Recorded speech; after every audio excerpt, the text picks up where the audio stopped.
It's not a long weekend where you are in WA or Queensland, but restrictions are certainly lifting across the country.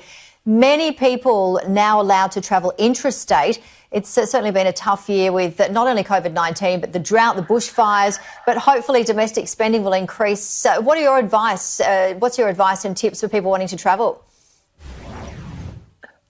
Yes, good morning. It is definitely been an interesting year when it comes to travel, and it is super exciting that we can now get out and about again. Because those regional businesses, all the tourism businesses, I'll be honest, need our money at the moment. But the fact that we can actually get out there and we had our long weekend here in WA last weekend. It was great to be able to go down south to Margaret River and to go and see the businesses because they've been absolutely destroyed during their peak seasons.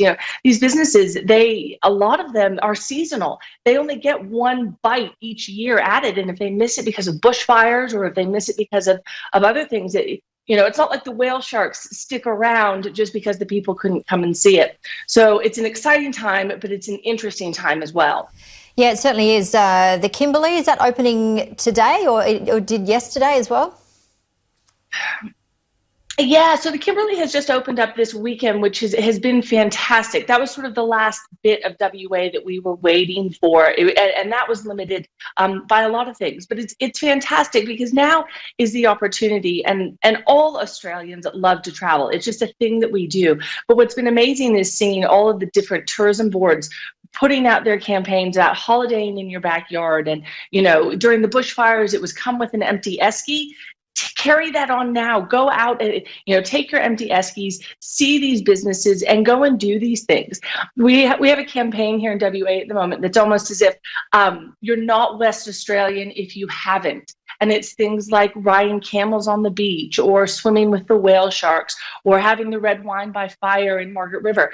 There's so many iconic things that we can do that a lot of us just forget to do because we're too excited to go and visit the rest of the world.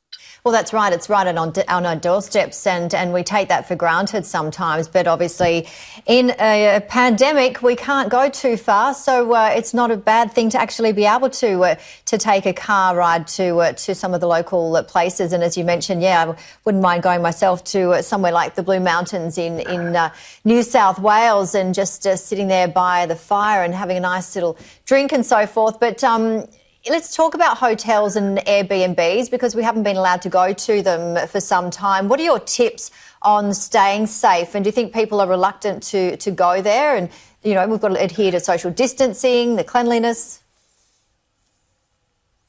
Yeah, it's interesting. I've been talking to a lot of my friends because the cleanliness seems to be a big one. And for me, I think I'm more inclined to stay at a hotel because I feel like they have a professional cleaning staff and things are going to be to higher standards than an Airbnb.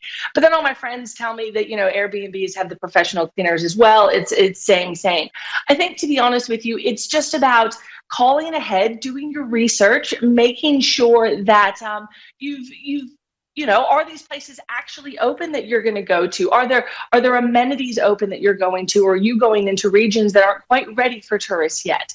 For accommodation, what are these businesses doing to make sure that they're following the rules? I know that all of us have received an email in these unprecedented times telling us what every single business is doing, but it's really important to make sure that these businesses are adhering to whatever their local standards might be. So I think my tips would be call ahead, do your research, make sure you understand where it is you're going, and manage your expectations. I think it's a great time to do a road trip. You're safe, you're in the confines of your own car. You can go where you want to. You can interact with who you want to.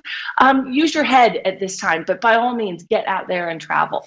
Well, of course, we've got, the theme parks, which believed to have lost millions of dollars per month. We've just had 8 straight days of no COVID-19 cases in New South Wales. We've got the ski season coming up, and it's going to be very interesting to see what rules are going to be applied to the ski season as well.